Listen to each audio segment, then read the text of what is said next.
Donc, nous avons actuellement de l'intérêt international, monsieur le docteur Ibrahim Choukri, analyste politique et sécuritaire, mais aussi c'est un spécialiste dans le domaine de droit international. Monsieur Ibrahim Choukri, docteur Ibrahim Choukri, vous êtes toujours le bienvenu sur l'intérêt international. Permettez-moi de vous poser cette question. Comment vous avez réagi vis-à-vis de cette réaction très favorable de la part de l'Égypte concernant la prochaine reconnaissance de la part de la Grande-Bretagne, du Royaume-Uni bien sûr, vis-à-vis d'un État palestinien?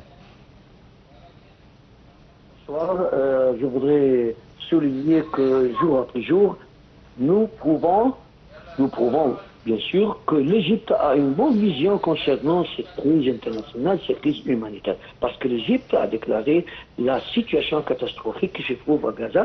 Et maintenant, nous voyons pour la première fois, je pense, ou je crois, dans l'histoire moderne, que le Premier ministre britannique a déclaré comment reconnaître un État palestinien en septembre prochain. Donc, c'est la première fois qu'on entend ça.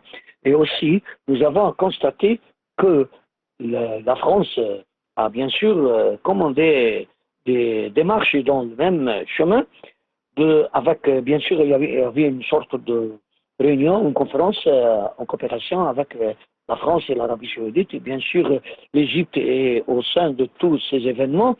Donc ça prouve qu'il y a une catastrophe, ça prouve que nous sommes en face de la famine, ça prouve aussi que tout ce qui se déroule sur les territoires palestiniens, c'est contre l'humanité complètement, et que l'Égypte avait une bonne vision et point de vue. Donc, les pays du monde moderne, ou plutôt les pays qui sont les plus grandes puissances du monde, ils ont étudié la situation, ils ont trouvé que nous avons raison, ils doivent commenter, ils doivent aussi déplacer, ils doivent aussi accélérer leur affaire dans le cadre de la reconnaissance des deux pays, États voisins, c'est-à-dire l'État palestinien et l'État israélien. Oui. À quel point vous trouvez que cette conférence de solution de deux États a fait, ou plutôt a brisé la situation actuellement, cette situation ou le gel de la situation actuelle?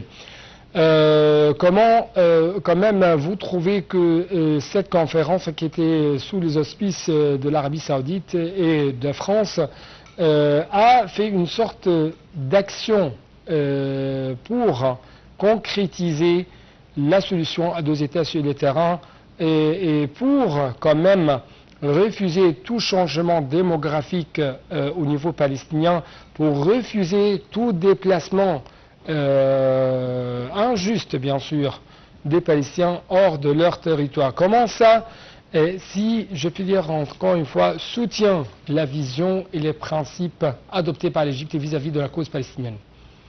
Bien sûr, ce sont des étapes très essentielles, très importantes, puisque les puissances internationales, je ne parle pas seulement de la France ni de l'Angleterre, mais lui aussi, il y avait des grands pays de l'Europe, y compris l'Allemagne. Donc, ce sont des pays qui s'intéressent aussi à faire une solution qui nous aboutit à la fin de la solution, la paix entre tous les pays dans la région du Moyen-Orient, dans la région arabe et dans la région palestinienne. Donc, ce sont des solutions très essentielles, très importantes, et c'est dans le cadre d'arriver à un point définitif concernant la cause palestinienne, de résoudre le problème palestinien en général. Et toutes ces étapes-là sont prises après toutes ces réunions, ces entretiens que vous venez de citer, soit au niveau de la France avec l'Arabie Saoudite, soit au niveau des Nations Unies avec le secrétaire général, avec les pays qui faisaient membres d'État. Mais la question qui se déroule maintenant, c'est la position des États-Unis. Des États-Unis. Oui, ils n'ont pas donné... La position des États-Unis vis-à-vis de toutes les déclarations finales de cette conférence qui s'est tenue à New York concernant la solution à deux États. Comment vous l'avez observé?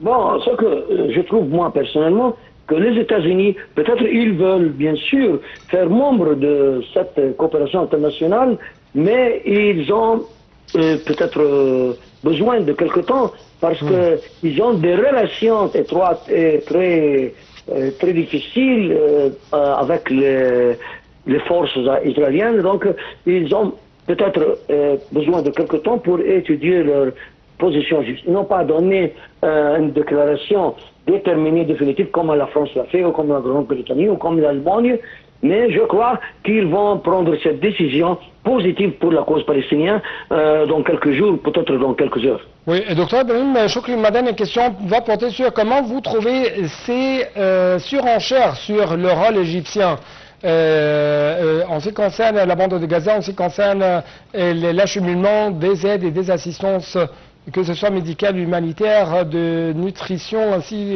de suite, vers la bande de Gaza. Pourquoi il y a toujours des surenchères sur le rôle égyptien?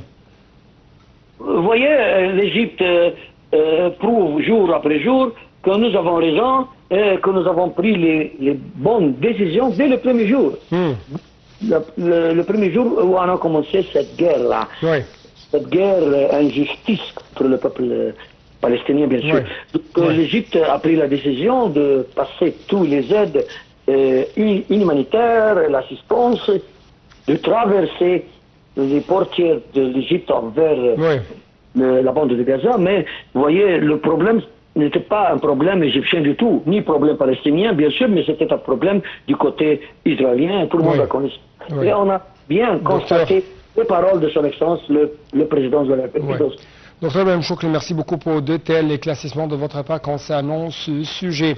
Très rapidement, nous devons passer à ces campagnes électorales des candidats au niveau des élections sénatoriales qui